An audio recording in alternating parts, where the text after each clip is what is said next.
ہمارے ہاں کچھ تقریبات کی جاتی ہیں، خوشی کے موقع پر بھی اور غم کے موقع پر بھی۔ خوشی کی تقریبات بھی پہلے بڑی مختصر، جامع، پروقار اور وزادار ہوتی تھی۔ نکاح کا مطلب ہے دو گواہوں کی موجودگی میں ایجاب و قبول کرنا۔ مختصر سے لوگوں کے بیچ بیٹھ کے نکاح ہو جاتا تھا، مختصر سے لوگ ولیمے کی دعوت کے بعد دعائے خیر پر اپنے اپنے گھروں کو چلے جاتے تھے۔ ہندوستان میں مسلمانوں نے ہندوؤں کو دیکھا کہ وہ مہندی کی رسم کرتے ہیں، اس پر پھر اتنی زیادہ توجہ لوگوں کی بڑھ گئی کہ وہ باقاعدہ شادی کا حصہ بن گئے، باقاعدہ اس پہ بہت بڑا سرمایہ خرچ ہونے لگ گیا۔ پھر اس کے ساتھ ساتھ فی نفس ہی عورت کا ہاتھوں پہ مہندی لگانا تو ناجائز نہیں، لیکن اس میں پھر ایک باقاعدہ تقریب رکھ لینا، پھر مرد عورتوں کا اکٹھے ہونا، پھر ڈھول ڈھمکا ہونا، پھر شور شرابہ ہونا، اس کی شریعت قطعاً اجازت نہیں دیتی۔ پھر یہ ہوتا تھا کہ شادی سے قبل جب رشتہ طے ہوتا تھا تو طریقہ یہ تھا کہ لڑکی اور لڑکے کا نکاح کر دیا جاتا تھا اور مناسب وقت پر رخصتی ہو جاتی تھی۔ نبی پاک صلی اللہ تعالیٰ علیہ وسلم نے حضرت سیدہ عائشہ صدیقہ رضی اللہ تعالیٰ عنہ کے ساتھ نکاح کیا اور 3 سال کے بعد رخصتی ہوئی۔ چلے بعد میں لوگوں نے اگر نکاح نہ کیا تو پھر کہا کہ نسبت طے کر دی ہے۔ یہ بڑا سونا، اچھا، صاف ستھرا فکرہ تھا۔ اب باقاعدہ اس نام کو منگنی کا نام دے دیا گیا، اور ہم دوسروں کی چال چلتے چلتے اپنی وفاداری بھولتے جا رہے ہیں۔ دیکھا دیکھی نا لوگوں کی، دیکھا دیکھی۔ میرج ہال کا تصور صرف اتنا تھا کہ اب آبادیوں میں جگہ موجود نہیں ہے تو باقاعدہ ایسے ہال بنا لیے جائیں جن میں نکاح آسانی سے ہو جائے، لیکن اب تو مہنگے سے مہنگا ہال، اس میں پھر سہولیات، پھر اس میں آسانیاں، پھر کھانے کی بھرمار اور مختلف ڈشیں۔ یہ سوائے اپنے اوپر بوجھ ڈالنے کے، امیر بوجھ ڈالتے ہیں، غریبوں کو پریشان کرتے ہیں، ان کے بچے دیکھا دیکھی اس چکر میں پڑ جاتے ہیں، حالات سنگینی کا رخ اختیار کر جاتے ہیں۔ منگنی باقاعدہ میرج ہال میں ہونے لگ گئی۔ اللہ تعالیٰ معاف فرمائے تو وہاں بھی مردوں عورتوں کا اختلاط ہے باقاعدہ۔ ابھی اس کا نکاح نہیں ہوا، وہ تو غیر محرم ہے، اس کو انگوٹھی دی جاتی ہے پہنانے کے لیے، اور لڑکا لڑکی کے ہاتھ میں انگوٹھی پہنا رہا ہے۔ ناراض نہ ہونا، حاجی صاحب بھی کھڑے ہوتے ہیں، نمازی صاحب بھی کھڑے ہوتے ہیں، وہ صاحب بھی کھڑے ہوتے ہیں جو مذہبی تقریبات میں آگے آگے دکھائی دیتے ہیں، لیکن یہاں دین ہی نہیں یاد آ رہا۔ کوئی شخص کلام کرنے کو تیار ہی نہیں ہے کہ میاں یہ تو حرام ہے، حرام ہے، اشد حرام۔ جب تک ان کا نکاح نہیں ہو جاتا یہ ایک دوسرے کے لیے محرم نہیں ہے، لیکن کوئی روکنے والا نہیں۔ تقریبات بڑھتی گئیں، بوجھ بڑھتا گیا، بہت بڑا سرمایہ۔ ویسے بھی مسلمان نے کوئی، اس کی تو زندگی بڑی بامقصد ہے، اس نے کوئی یہاں الجھ کے تو نہیں نہ رہ جانا۔ پھر اور باتیں بڑی، سالگرہ ایک پورا وتیرہ اختیار کر گئی ہے، گھروں کے اندر سرائیت کر گئی ہے، سالگرہ ایک پوری تقریب بن گئی ہے، پورا خرچہ لے گئی ہے۔ کیا مسلمان اتنے اپنے آپ کو فضول سمجھنے لگے ہیں؟ معاذ اللہ کہ وہ فارغ ہیں جس کام میں جس جو مرضی ایک ماحول بنا، اور پھر چلتے طرح طرح کی تقریبات اور طرح طرح کے، یہ فلانا جشن بہاراں آ گیا ہے تو یہ اپریل فول آ گیا ہے تو یہ بیماری نیو ایئر نائٹ کی آ گئی۔ میں نے رات بھی کہا تھا، جس قوم کی بچیاں کشمیر میں روز روتی ہوں وہ جشن منائے گی سڑکوں پہ نکل کے؟ جن لوگوں کے بھائی برما میں کاٹ دیے جاتے ہوں وہ جشن منائیں گے؟ او خدا کے بندو، لوگوں نے تو تنقید کر کے چپ کر گئے، تنقید کر کے۔ دیکھو جی عرب شریف والوں نے وہاں سینمے کھلوا دیے، تم تو تنقید کر کے چپ کر گئے نا۔ یہ وہ مقام کرب ہے، یہ وہ مقام خوف ہے۔ جب عرب کی دھرتی پہ عورتیں ناچیں گی تو مجھے بتاؤ نا امام حسین کے دل پہ کیا گزرے گی، امام حسن کو کیا اس سے اذیت پہنچے؟ آپ کو پتہ ہے سیدہ پاک کو کتنی تکلیف ہوگی، مولا کائنات کو کتنی ہوگی، عثمان غنی کو، فاروق اعظم کو، صدیق اکبر کو۔ تمہیں پتہ ہے یہ عرب کا ملک کسی ایک شخص کی حکومت کی جگہ نہیں ہے، یہ کسی خاندان کا نہیں ہے، کسی قبیلے کا نہیں ہے، کسی سیاستدان کا نہیں ہے، یہ عرب شریف تو میرے نبی پاک کا وطن ہے۔ اس وطن میں جب گانے باجے ہوں گے، ڈھول ڈھمکے ہوں گے، تماشے ہوں گے، حضور کے قلب نور کو کتنی تکلیف ہوگی۔ اور ہم ہیں کہ مذاق بنا ہوا ہے۔ کہاں ہیں وہ لوگ جو روز کہتے تھے، موویاں بنا بنا کے غریب لوگوں کو پکڑ کے کہتے تھے یہ فلانی غلط حرکت کر رہا ہے، یہ فلانی۔ تمہارا فتویٰ غریب کے حق میں اور ہے اور امیر کے حق میں اور ہے۔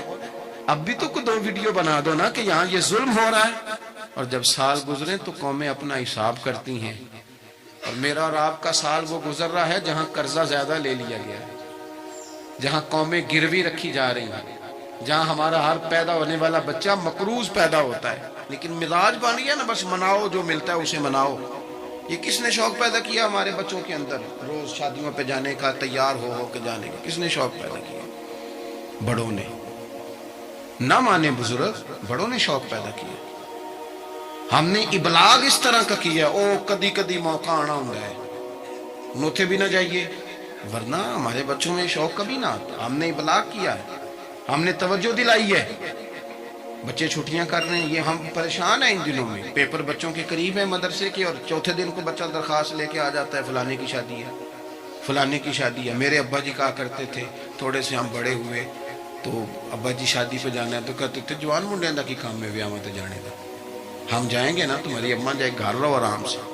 ہمارے پرانے بزرگ اس طرح کی تربیت کرتے کہتے تھے تمہارا مطلب کیا، اس شادی پہ تم نے کیا کرنا؟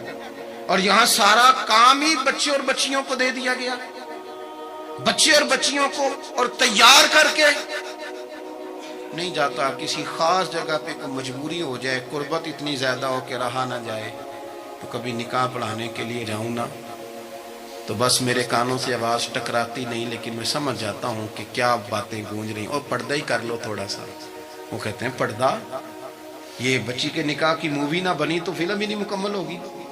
اس خوشی کے موقع پر بھی آپ یہ کہہ رہے ہیں کہ لو جی پردہ کرو اور دوپٹہ لو، تو اتنے پیسے دیے وہ بیوٹی پارلر والے کو، وہ کدھر جائیں گے؟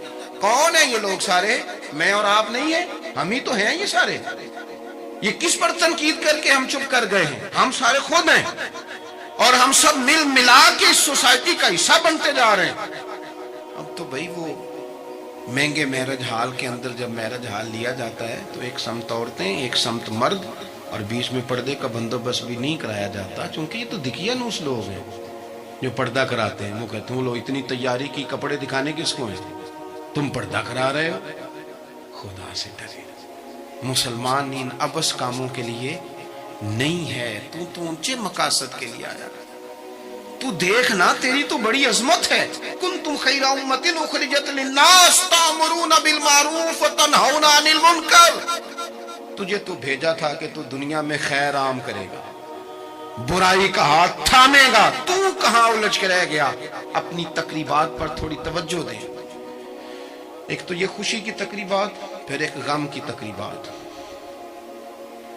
میں نے اپنے کانوں سے سنا ہے، کل 10ویں کا اعلان اکٹھا کرا دیا گیا، اور یہ ٹھیک کیا جاتا ہے، ایک ہی دن میں دونوں اصال ثواب کی تقریبات ہو جائیں۔ اس کا اصل اصال ثواب ہے۔ اصال ثواب کیا ہے؟ اصال ثواب یہ ہے کہ آپ کو دعا کرنی ہے جانے والے کے لیے، کچھ قرآن مجید پڑھ کے، کچھ اذکار پڑھ کے، کچھ وظائف پڑھ کے اس کی روح کو اصال کرنا ہے، اتنا مقصود ہے۔ بڑی غور سے، مجھے تھوڑا ٹائم دیں گے آپ 2-3 منٹ کا صرف، اور میری بات پہ نا خاص توجہ کریں، خاص بات کرنا چاہتا ہوں۔ اگر اس میں کھانا پکانا ہے نا تو آپ نے کھانا اس لیے پکانا ہے کہ غریب کو، مسکین کو کھانا کھلائیں گے، اور جو ثواب اس کا ملے گا وہ بھی جانے والے کی روح کو ملے گا۔ لیکن اگر آپ اس میں دعوت پکا لیں، دعوت رشتہ داروں کی، یاروں کی، وہ تو بھائی دعوت ہے۔ ایک ہے کہ آپ نے کوئی ایسا کام کیا جس سے جانے والے کی روح کو، ہوٹل میں بیٹھ کے کھانا کھایا 4 بندوں نے، موج کی مرضی کا انہوں نے گوشت اڑایا تو وہ کہیں اس کا ثواب جائے گا. یہ جو دعوت کا لفظ ہے نا کہ دعوت کی، امیر لوگ سارے اکٹھے کیے، رشتہ دار، دوست احباب، سیاسی سب آ گئے. اب آپ نے وہ دعوت کی اور نام آپ نے ختم شریف کا دے دیا. آپ تھوڑی گہرائی سے سوچیں کہ یہ ختم بنتا ہے؟ ویسے ذہن قبول کرتا ہے کہ یہ ختم شریف ہے؟ اب میں کہہ لوں، اب میں یہ بات کر لوں کہ ہمارے ہاں کچھ ولیمہ نما چہلم بھی ہوتے ہیں. ولیمہ نما چہلم، وہ ٹائٹل چہلم کا ہے اور اندر جا کے دیکھو تو ماحول سارا ولیمے کا ہے. تو یہ سال ثواب ہے؟ آپ بتائیں ذمہ داری سے کہ یہ سال ثواب ہے؟ آپ غرباء کی دعوت پکائیں گے، غریبوں مسکینوں کی، ان کی دعوت اعلیٰ حضرت بریلوی رحمت اللہ نے لکھا ہے جائز نہیں ہے دعوت کرنا اس طرح. ہاں آئے ہو کھانا کھا جائیں، فی نفس ہی رشتہ داروں کو کھانا کھلانا، دعوت کھلانا ثواب ہے، لیکن ختم کو، چہلم کو، دسویں کو دعوت بنا لینا یہ درست؟ ویسے ان کو دیں آپ، ثواب ہے. لیکن ہمارے ہاں تو مطلب عجیب سا ایک ماحول ختم شریف، یعنی کل 10ویں کا اکٹھا اعلان ہو گیا، میں موجود تھا تو کہنے لگے ویکھو ہونے پیسے لگے جو بچا. خدا کے بندو یوں تو نہ کرو. ایک ان کا والد چلا گیا، والدہ چلی گئی، کوئی عزیز چلا گیا، اور دوسرا یہ کہ آپ یہ بتائیں گھر سے روٹی نہیں ملتی، صرف ختم کی ملتی ہے. اتنی چھوٹی سوچ کون پیدا کرتا ہے؟ یہ تو ماحول میں ہی ایسی باتیں نہیں ہونی چاہیے. میں آپ کو کہہ رہا ہوں، میں مولوی صاحب ہو کے، مسجد کا خطیب ہو کے، حالانکہ چہلم پہ ڈیوٹی مولوی صاحب کی ہے، ان کو تو موقع ملنا ہے 10ویں کا بھی، چہلم کا بھی، کل کا بھی، لیکن مولوی کا بھی تو کول ہونا ہے نا. اسے بھی تو خیال کرنا چاہیے کہ جو چیزیں درست ہیں صرف اتنی درست ہیں، حد بندی سے باہر جائے تو چیز ٹھیک نہیں رہتی. اس لیے ان تقریبات کو بھی یقین کریں. کل شریف پہ ماحول دعوت کا نہ ہو. میں آپ کو ذمہ داری سے کہتا ہوں، کسی کا باپ فوت ہو جائے تو جتنی اچھی دعا وہ مانگ سکتا ہے، درد سے اتنی کوئی اور نہیں مانگ سکتا. لیکن وہ تو دعوت پکا رہا ہے نا، وہ تو دیگوں پہ ہے، وہ تو ٹینٹ کا سامان اکٹھا کر رہا ہے، وہ تو ترتیب لگا رہا ہے. اور میں ذمہ داری سے کہتا ہوں، کل سے پہلے 10ویں کے بعد، چہلم کے بعد بیٹوں کی لڑائی ہوتی ہے کہ خرچہ زیادہ آیا، تم حصہ نہیں پورا دے رہے. یہ سال ثواب ہے؟ تیرے ذمہ 25,000 ہے، تیرے ذمہ 30,000 ہے، یہ سال ثواب ہے؟ یہ غلط چیز ہے. کیونکہ آپ، ایک ماحول ہے دعوت کا، ایک ماحول ہے دعا کا، ان دونوں میں فرق ہے. جہاں دعا کا ماحول ہوگا نا، وہاں نہیں یہ ٹینٹوں کا چکر، روٹیوں کا چکر، یہ آنے جانے والوں کا چکر، میرج حال، وہاں نہیں. وہاں تو لوگ قرآن شریف پڑھیں گے، وہاں تو گھر والے بھی بیٹھ کے تسلی سے تسبیح کریں گے، اور پھر تسلی سے آنسوں سمیت رب کی بارگاہ میں دعا کریں گے. دعوت اور دعا کا ماحول ہی الگ الگ ہے. اس لیے جو ہماری تقریبات اصال ثواب کی ہیں. اور پھر میں آپ سے عرض کروں، دعوتیں نہ بنائیں کل 10ویں چہلم کو. دعوتیں یعنی مل بیٹھو، کپڑے نئے نکالو، پوری تیاری کرو، اور جناب وہاں جاؤ اور جا کے کھانا کھاؤ اچھا سا، خوبصورت سا، ساری توجہ ہی کھانے پہ. کیونکہ وہ اس کو پتہ ہے کہ جس طرح شادی میں کھانا کم پڑ گیا تو عزت نہیں ہوگی، اس طرح اگر چہلم پہ کم پڑ گیا تو پھر بھی رسوائی ہوگی. تو جب کھانے پہ لگ جائیں گے تو دعا تو رہ گئی، جانے والے کا فائدہ نہ ہو سکا. دو ایک باتیں مزید اسی عنوان پر. اللہ تعالیٰ نے قرآن مجید میں یہ فرمایا کہ قل بفضل اللہ وبرحمتہ فبذلک فلیفرحوا. اے محبوب علیہ السلام، آپ اپنے غلاموں سے فرما دیں کہ جب اللہ کا فضل اور اس کی رحمت ملے تو پھر خوشی منایا کریں، اظہار مسرت کریں. امام فخر الدین رازی رحمت اللہ علیہ نے یہاں ایک بات لکھی ہے جو بڑی خوبصورت ہے اور بڑی سمجھنے والی ہے. امام رازی رحمت اللہ علیہ فرماتے ہیں کہ یہ خوشی اس لیے نہیں منانی کہ انعام ملا ہے، خوشی اس لیے منانی ہے کہ رب کی طرف سے ملا ہے. خوشی اس لیے منانی ہے کہ محبوب نے دیا ہے. تو جب محبوب دے نا، وہ چند دن پہلے بڑا لطف آیا، بس ایک بات ہے بھولتی نہیں، سے ثبوت نہ منگو میتھوں، نظر کرم کا دہوئی، اے میں جانا یا دل بر جانے، غیر نہ جانے کوئی. یہ اس لیے خوشی منانی ہے کہ نظر کرم ہوئی ہے، اللہ نے نوازا ہے.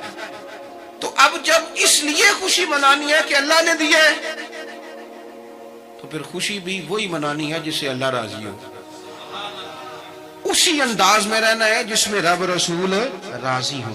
تقریبات میں 2-3 چیزوں کا خاص خیال. ایک تو خرچ حد سے زیادہ نہیں ہونا چاہیے، اعتدال کے ساتھ خرچ کریں، فضول خرچی سے بچیں۔ ہماری شادیوں میں اتنا زیادہ خرچ ہوتا ہے، اتنا زیادہ خرچ ہوتا ہے، اور یہ کیونکہ ہماری طبیعت ہے نا، ہم کسی نہ کسی بات میں اپنے آپ کو خود بخود ایموشنل کر لیتے ہیں۔ میرا پہلا منڈا ہے تو میں زور لانا ہے، سارے چاہ کرنے ہیں، پھر میرا آخری ہے تو ہوں بھی میں سارے چاہ، او دیکھو جی آخری شادی ہے، او یہ آخری نہیں ہے میرے بھائی، کس نے آپ کو کہا؟ دعا کریں نا اللہ بیٹے کو بھی بیٹے دے، اللہ بیٹے کو بھی بیٹیاں دے، ان کی بھی شادیاں ہوں، تو آخری تو نہ ہوئی۔ کیوں مطلب آپ بلا وجہ اپنے آپ کو خود بخود ایموشنل کر کے، پر یہ اتنی کبھی طبیعت ہے بعض لوگوں کی کہ وہ کہتے ہیں وہ دکھانا ہے آج۔ آپ شادی کی تقریبات کو فضول خرچیوں سے بچائیں۔ قرآن مجید نے کیا کہا کلو وشربو ولا تسرفو، کھاؤ بھی پیو بھی، فضول خرچی نہ کرو، اعتدال میں رہ کے کرو سارا کام، لیکن میانہ روی میں، اعتدال میں۔ ایک قرضہ وہ ہے جو انسان مجبور ہو کے لیتا ہے، کوئی مجبوری آ گئی، کوئی تنگ دستی آ گئی، کوئی نقصان ہو گیا، ایسے مقروض کے ساتھ تو نبی پاک صلی اللہ تعالی علیہ وسلم نے نا اظہار ہمدردی فرمایا، ایسے مقروض کو مہلت دینے کا کہا ہے جو مجبور ہو کے قرض لیتا ہے۔ حضور صلی اللہ علیہ وسلم نے فرمایا اگر تم نے کسی شخص سے قرض لینا ہے اور وہ تنگ دست ہے تو تم اسے مہلت دو، تم جتنے دنوں کی اسے مہلت دو گے نا، اور جتنے پیسے تم نے لینے ہوں گے اتنے ہی پیسے روز اللہ تمہیں صدقہ کرنے کا ثواب عطا فرمائے گا۔ اظہار ہمدردی کی، اور کریم ہے نا محبوب، لاجپال ہے نا محبوب، عطائیں کرنے والے ہیں نا محبوب۔ کون دیتا ہے دینے کو منہ چاہیے، دینے والا ہے سچا ہمارا نبی، اور مانگیں گے مانگے جائیں گے، منہ مانگی پائیں گے، سرکار میں نہ اللہ ہے نہ حاجت اگر کی ہے۔ حضور فرماتے ہیں ابن ماجہ میں محبوب کریم علیہ السلام کا فرمان موجود ہے، محبوب فرماتے ہیں میں مومنوں کی جانوں سے بھی زیادہ قریب ہوں، اگر میرا کوئی مسلمان مومن میرا امتی فوت ہو جائے اور اس کے ذمہ قرض ہو تو مجھ سے آ کے لے لینا، میں اپنے امتی کا قرض ادا کر دوں گا۔ اور حضور سید عالم صلی اللہ تعالی علیہ وسلم، میں پھر کہہ رہا ہوں اس میں کئی روایات آپ کے سامنے رکھ سکتا ہوں۔ حضرت ابو امامہ رضی اللہ تعالیٰ عنہ انصاری صحابی ہیں، فرماتے ہیں میں بڑا پریشان تھا اور مسجد میں بیٹھا تھا، قرض بہت بڑی اذیت ہے، مقروض قیدی ہے، صحت ہونے کے باوجود بیمار ہے، گھر ہونے کے باوجود بے گھر ہے، ساری آسانیاں ہونے کے باوجود تکلیف میں ہے چونکہ مقروض ہے، ہر وقت کی اذیت ہے، ہر وقت کی ٹینشن ہے۔ حضرت ابو امامہ رضی اللہ عنہ فرماتے ہیں میں مسجد میں بیٹھا تھا، قربان جائیں نبی کریم علیہ السلام تشریف لائے اور محبوب کے میٹھے اور مد بھرے جملے، کک سواد نہیں مشری اندر اسی کھنڈا می چک ڈٹھیاں، انہاں ساریاں شیواں نالوں گلاں سجن دیاں مٹھیاں۔ محبوب نے فرمایا ابو امامہ کیا بات ہے یار، یہ وقت نہیں مسجد آنے کا، اور اس وقت کے اندر میں تمہیں مسجد میں دیکھ رہا ہوں، اس وقت کیوں بیٹھے ہو؟ عرض کرنے لگے حضور مجھے قرض نے پریشان کر دیا، آزمائش میں آ گئی، حضور کیا کروں؟ تو نبی کریم نے فرمایا میں تمہیں دعا سکھاتا ہوں۔ حضور نے دعا سکھائی، کہا پڑھو اللہم انی اعوذ بک من الہم والحزن واعوذ بک من العجز والکسل واعوذ بک من الجبن والبخل واعوذ بک من غلبۃ الدین وقہر الرجال۔ فرمائے اس دعا کو پڑھا کرو اللہ خیر کر دے گا۔ حضرت ابو امامہ فرماتے ہیں لوگوں میں نے یہ دعا پڑھی، میرے نصیب دیکھو، پڑھی میں نے پر سیکھی میں نے ڈائریکٹ حضور سے، میں نے یہ دعا پڑھی اللہ نے میرے قرضے بھی دور کر دیے اور میرے غم بھی سارے دور کر دیے۔ ہمارے تو وظیفے میں اعلیٰ حضرت نے اس دعا کو شامل کر دیا، فرمایا اسے پڑھو، صبح بھی پڑھو شام بھی پڑھو، غم بھی دور ہوں گے قرضے بھی دور ہوں گے۔ اور یہ روایت سنن ابو داؤد شریف میں موجود ہے۔ عزیز بھائی نبی پاک اظہار ہمدردی کرتے، لیکن جو بندہ جان بوجھ کے قرضہ لے، جان بوجھ کے قرضہ لینے سے مراد کیا ہے؟ شہرت کے لیے، دکھاوے کے لیے، زیادہ خرچے کرنے کے لیے، مہنگی شادی کرنے کے لیے جو بندہ قرضہ لے، اس کے بارے میں پتہ ہے رسول کریم صلی اللہ تعالی علیہ وسلم نے کیا فرمایا؟ محبوب فرمانے لگے یہ المستدرک میں موجود ہے، ذرا لفظ دیکھیے گا حدیث کی۔ حضور فرمانے لگے میں کفر اور قرض سے اللہ کی پناہ مانگتا ہوں۔ میں کہہ چکا ہوں کہ شارحین حدیث نے لکھا یہ وہ والا قرض ہے جو بندے نے شہرت کے لیے لیا، خرچے بڑھانے کے لیے لیا، مہنگی شادی کرنے کے لیے، دکھاوے کے لیے کام کرنے کے لیے، مجبور نہیں تھا، جان بوجھ کے لیا۔ حضور فرمانے لگے میں کفر اور قرض سے اللہ کی پناہ مانگتا ہوں۔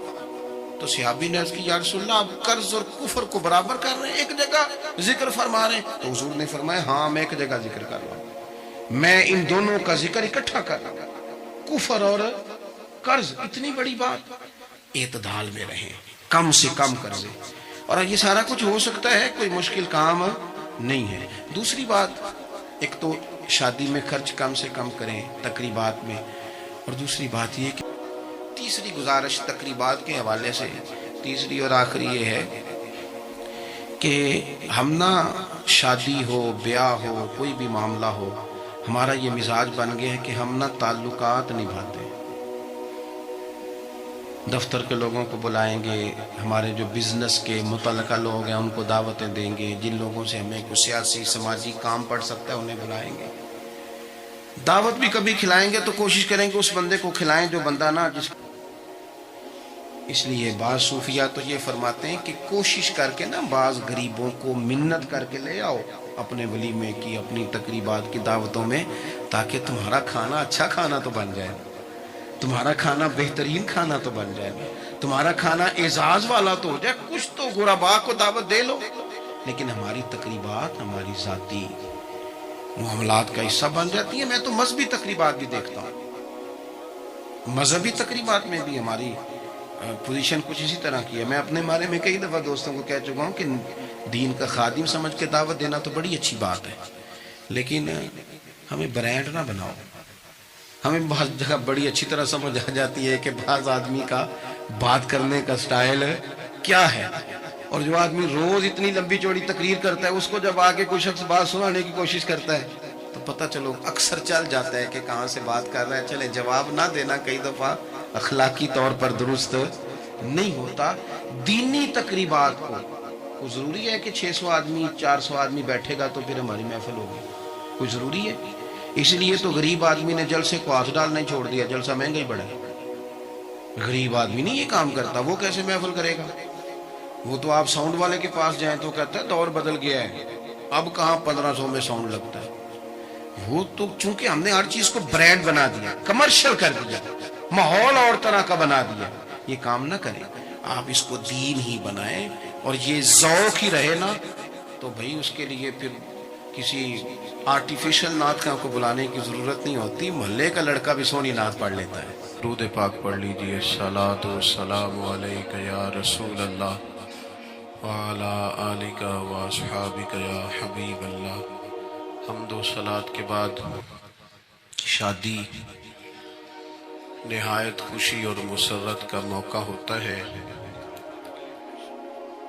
ہمارے ہاں کوشش کی جاتی ہے کہ شادی کے موقع پر کوئی بھی قریبی رشتہ دار، دوست، جاننے والا ناراض نہ ہو۔ شادی کے موقع پر کوشش کی جاتی ہے کہ کوئی شخص بھی ناراض نہ ہو،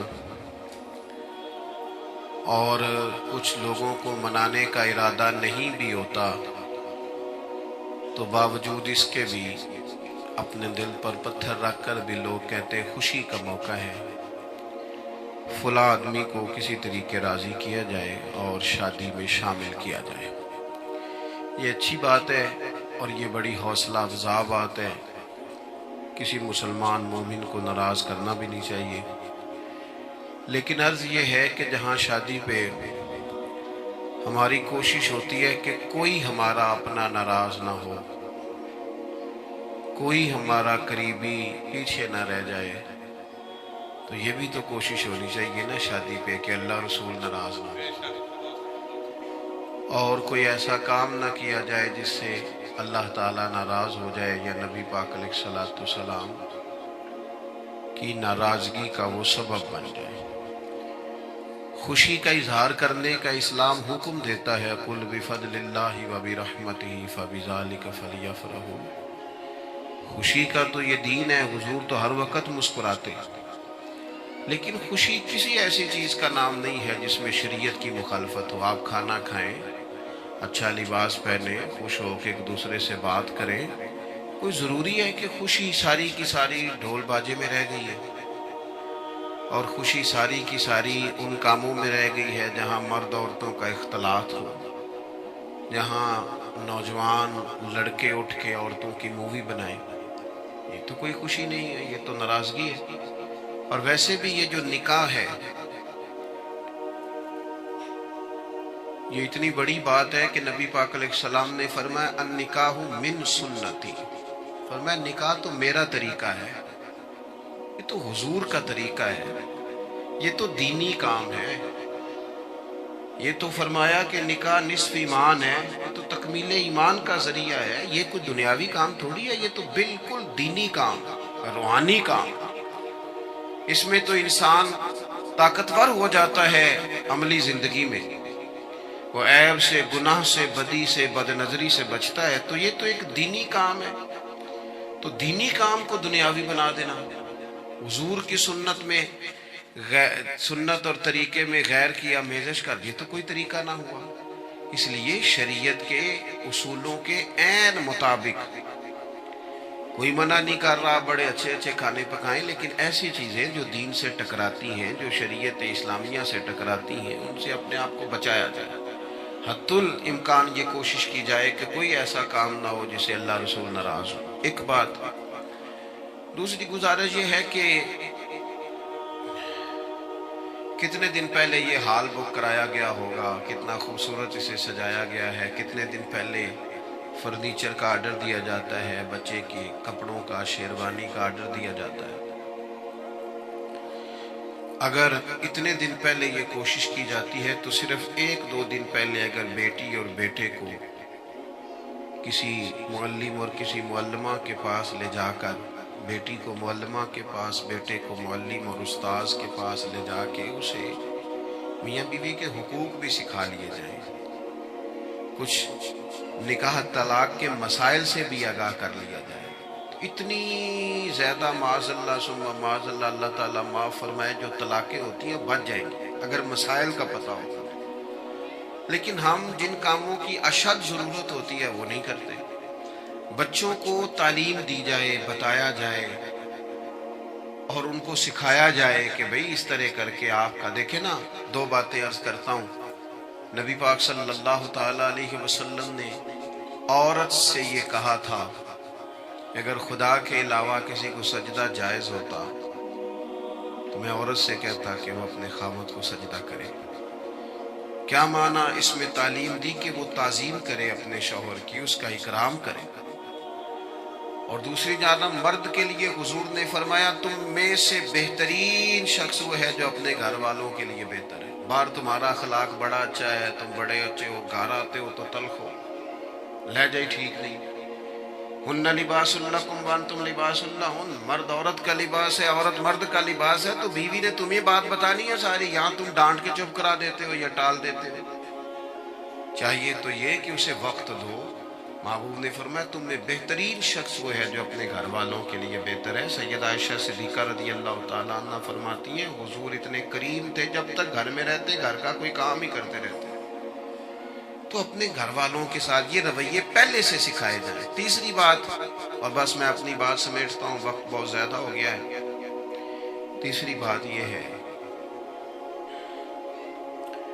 کہ جو گھر والے ہیں وہ کوشش کریں میاں بیوی کے درمیان محبت پیدا کرنے کی، ایسی باتیں نہ کریں جس سے ان کے درمیان، گھر میں ساری نعمتیں موجود ہوں، بچے بھی ہوں، گھر بھی کشادہ ہو، ہر چیز ہو نا گھر میں، صرف میاں بیوی کا پیار نہ ہو، اس گھر میں رہا نہیں جا سکتا۔ اور کچا مکان ہو، تھوڑے پیسے ہوں، لیکن گھر میں ایک دوسرے کے ساتھ تعلق احترام اور اعتبار کا ہو، تو وہاں بڑی ٹھنڈی سانسیں لی جا سکتی۔ ہمارے ہاں یہ ہوتا ہے کہ چاہیے تو یہ نہ کہ میاں بیوی کو ایک دوسرے کے حق میں باتیں بتائی جائیں کہ بیٹا تیری بیوی بڑی اچھی ہے، دیکھنا سارا کچھ چھوڑ کے آئی ہے تیری خاطر، اور بچی کے گھر والے کہیں کہ تیرا شوہر بڑا اچھا ہے، وہ تو جب بھی آتا ہے، لیکن وہ کیا ہوتا ہے کہ لڑکے کے گھر والے اسے کہتے ہیں پتر بس ہم تو گزارا ہی کرنا ہے، نصیب ہی ہے جسا۔ اور یہی بات ہو ویکو نہ جے منڈے نو آدھے سار پانی پوچھ لیندی تے چنگا نہیں سی، وہ بھئی آپ نے دو لفظ کہہ کے تباہی کر دی، آپ تو سائیڈ پہ چلے گئے، انہوں نے اکٹھے رہنا تھا، زندگی میں زہر گھول دیا۔ اللہ کے رسول علیہ السلام نے سیدہ فاطمہ اور مولا علی شیر خدا کا جب نکاح ہوا تھا تو کہا تھا اے اللہ ان کے درمیان محبت پیدا کرنا، اللہ انہیں محبت سے رکھنا۔ حضور علیہ السلام اپنی ازواج کے ساتھ محبت کرتے، پیار کرتے، ان کی بات سنتے، تو کوشش کریں کہ میاں بیوی کو سپورٹ کریں اس طرح کہ وہ ایک دوسرے سے جڑے، ان کے درمیان جتنی زیادہ اعتبار ہوگا، احترام ہوگا، جتنی ان کے درمیان ایک دوسرے کے لیے دل میں وسعت ہوگی، اتنا گھر صحیح رہے گا۔ ورنہ میں نے دیکھا ہے کہ بچے بیچارے دوراہے میں کھڑے ہیں کہ ہم نے ابا کو سپورٹ کرنا ہے کہ اماں کو سپورٹ کرنا ہے۔ میں گھر میں موجود تھا تو میرے گھر والوں نے کہا کہ مدرسے کا ایک بچہ بڑا روتا ہوا آیا ہے۔ میں پریشان ہو گیا، شاید کسی استاذ نے مارا ہے۔ بچے کو میں نے جلدی سے بلایا تو وہ کانپ رہا تھا، تڑپ رہا تھا۔ تو میں بڑا پریشان ہو گیا، خدا خیر کرے۔ میں نے اسے تھپکی دی، پیار کیا، میں نے کہا پتر کیا ہوا؟ کہنے لگا پیر صاحب کرو ٹیلی فون آیا ہے، میری امی تھی ابو پھر پہ لڑ دے رہے۔ تو جب وہ لڑتے ہیں تو ہم چار پنجوں کے نیچے چھپتے ہیں، رونا آتا۔ حضرت صاحب پتہ نہیں ان کار کی انداؤن ہے، کوئی دعا فرماؤ۔ تو کون اسے تڑپا رہا ہے؟ کوئی غیر؟ بچے تڑپ کے رہ جاتے ہیں جب ماں باپ کا اختلاف ہوتا ہے۔ تو شروع سے ہی کوشش کی جائے کہ ان کو کچھ اس طرح رکھا جائے۔ یہ اس درد کو سمجھیے گا جو میں نے بیان کیا ہے، اور جو لوگ اس کرب سے گزرے ہیں وہ یاد رکھیں کہ وہ گھر کئی حصوں میں تقسیم ہو جاتا ہے جہاں میاں بیوی کا آپس میں سلوک ٹھیک، وہ کوئی بھی نہیں کپڑے نہیں پائی دے جڑے ویاہ تے ملتے نے، ساری عمر وہ کپڑے پانے نے۔ کوئی اس بات سے لڑائی شروع کر دی ہے کہ سانو دنوں تے کپڑے نہیں سن ملے، سانو خیر مقدم نہیں جی آکیا، ساڈا ملنی نہیں سی کی۔ خدا کا خوف کرو، کس بات کو لے کر آپ نے دو زندگیوں سے کھیلنا شروع کر دیا ہے؟ تو کوشش کریں کہ باہمی محبت ہو، قرار ہو۔ مجھے امید ہے جو میں نے چند گزارشات کی ہیں، یہ میرے شیڈول میں پروگرام نہیں تھا، لیکن دوست بڑی محبت والے تھے اور بڑا ہی رابطہ کر رہے تھے۔ شاید ان کی محبت کا ہی یہ صلہ ہے کہ اللہ نے موقع بنا دیا اور میں یہاں حاضر ہو گیا۔ اللہ کے حضور دعا کرتا ہوں اللہ تعالیٰ ماں بہن دونوں کے بہت ساری محبت رکھے، اور جتنے خوبصورت چہرے اس شادی میں شریک ہیں اللہ تعالیٰ سب کو برکات عطا فرمائے۔ اللہم صلی علی سیدنا مولانا محمد معدن الجود والکرم وآلہ وبارک وسلم۔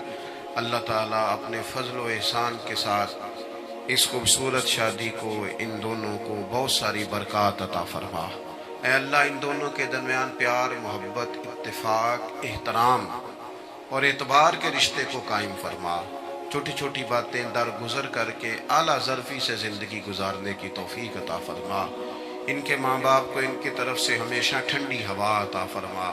کائنات کے رب سب کی بیٹیوں کو اپنے اپنے گھروں میں آباد فرما، سب کے بیٹوں کو اپنے اپنے گھروں میں آباد فرما۔ اولاد کی دکھ تکلیف دیکھنے سے سب کو محفوظ فرما۔ اے کائنات کے مالک، نبی پاک علیہ السلام اور آپ کی ازواج مطہرات مومنوں کی مائیں، ہمیں ان کے طریقوں پر چلنے کی توفیق عطا فرما۔ ان دونوں کو رزق حلال، صدق مقال، اولاد صالح، دنیا اور آخرت کی نعمتوں سے مالا مال فرما۔ حاسدوں کے حسد سے، شریروں کے شر سے، مفسد کے فساد سے، ظالم کی میلی نظر سے، نفس اور شیطان کی شرارتوں سے بچا۔ ایسی خواہشات جو غلبہ کر جائیں، ایسی سوچیں، ایسے وسوسے جو غالب آنے لگے، اس سے محفوظ فرما۔ اے اللہ مقدر کی ساری خزائیں رخصت کر کے بخت کی بہاریں عطا فرما، امت کی خیر فرما۔ ترکی، لبنان، جہاں جہاں مسلمان تکلیف میں، اللہ امت کی خیر فرما، امت پر فضل فرما، پاکستان پر رحم فرما، دنیا اور آخرت میں ہماری پردہ پوشی فرما۔ رب اغفر وارحم وانت خیر الراحمین۔ شہر محرم الحرام میں شادی بیاہ شرعاً جائز ہے، اس کے لیے حوالے ہیں، اگر ہے تو کیا پھر بھی اسے رواجاً محرم کے تقدس کے منافی سمجھنا ٹھیک ہے؟ محرم کے تقدس کے منافی سمجھنا تو غلط ہے، اس لیے کہ کوئی شے ہے ہی نہیں۔ اس شے کو تو یعنی جب وہ معاملہ ہوا تھا واقعہ میرا، تو شیعہ علماء نے بھی کہا کہ حرام نہیں ہے، ہم نہیں کہتے کہ حرام ہے، جائز نہیں کہا۔ تو یہ تو در حقیقت ایک چیز ہے کہ جو رواج اس کا پڑ گیا ہے۔ تو میں نے تو یہ کہا تھا کہ حضرت حسین رضی اللہ تعالیٰ عنہ کی شہادت محرم میں ہوئی، حضرت حمزہ کی شہادت جو ہے وہ شوال میں ہوئی، اور شوال میں آپ شادیاں کرتے بیتاشا۔ حضرت مصعب بن عمیر کی شہادت ہوئی، حضور زخمی ہوئے، 70 صحابہ جو ہے وہ اس میں شہید ہو گئے، جن میں حضرت حمزہ اور حضرت مصعب بن عمیر جیسی شخصیتیں موجود تھیں۔ اگر یعنی خاک کربلا پر بھی اگر یہ اتنی تعداد میں جام شہادت نوش کیا ہے، بچے بھی بڑے بھی، تو وہاں تو یہ کہ 70 جو ہیں صحابہ کرام حضور کے صلی اللہ علیہ وسلم، لیکن یہ کہاں ہے کہ اس شوال کے مہینے میں آپ شادی نہیں کر سکتے؟ غزوہ احد شوال میں ہوا۔ تو یہ چیزیں ایک غلط تاثر ہے کہ جو ذہن پہ قائم ہو چکا ہے، اور اس میں کوئی بھی اس کے غلط ہونے یعنی اس کے لیے حرام ہونے کے لیے جواز کے لیے حوالے درکار ہے۔ جواز تو ہر شے جائز ہے، الا یہ کہ وہ حرام ثابت ہو۔ ہماری تو شریعت کا کہ اصل جو ہے وہ مباح ہے ہر چیز، الا یہ کہ اس کے لیے کوئی ممانعت وارد ہو گئی ہوگی، تو وہ تو جائز ہے، الا یہ کہ منع کیا گیا۔ حضرت ابو ہریرہ رضی اللہ تعالیٰ عنہ سے روایت کی کہ رسول اللہ صلی اللہ علیہ وآلہ وسلم نے فرمایا، جس نے ہمارے خلاف ہتھیار اٹھایا وہ ہم میں سے نہیں، اور جس نے ہمیں دھوکہ دیا وہ ہم میں سے نہیں۔ ام المؤمنین سیدہ عائشہ رضی اللہ عنہا بیان کرتی ہیں کہ رسول اللہ صلی اللہ علیہ وآلہ وسلم تشریف لائے اور دیکھا کہ بعض اصحاب کے گھروں کے دروازے مسجد کی جانب کھلتے ہیں، تو آپ نے فرمایا، ان گھروں کے دروازوں کو مسجد کے رخ سے پھیر دو۔ آپ دوبارہ تشریف لائے اور ان لوگوں نے کوئی تبدیلی نہ کی تھی، اس بنا پر کہ شاید کوئی رخصت نازل ہو جائے، تو آپ ان کی طرف نکلے اور فرمایا، ان گھروں کے رخ مسجد کی جانب سے پھیر لو، بے شک میں مسجد کو حائضہ عورتوں اور کسی جنبی کے لیے حلال نہیں کرتا۔ رسول اللہ صلی اللہ علیہ وسلم گلے کی ایک ٹیری کے پاس سے گزرے تو آپ نے اپنا ہاتھ اس میں داخل کیا، آپ کی انگلیوں نے نمی محسوس کی تو آپ نے فرمایا، گلے کے مالک یہ کیا ہے؟ اس نے عرض کی، اے اللہ کے رسول، اس پر بارش پڑ گئی تھی۔ آپ نے فرمایا، تو تم نے اس بھیگے ہوئے گلے کو اوپر کیوں نہ رکھا تاکہ لوگ اسے دیکھ لیتے؟ جس نے دھوکہ کیا وہ مجھ سے نہیں،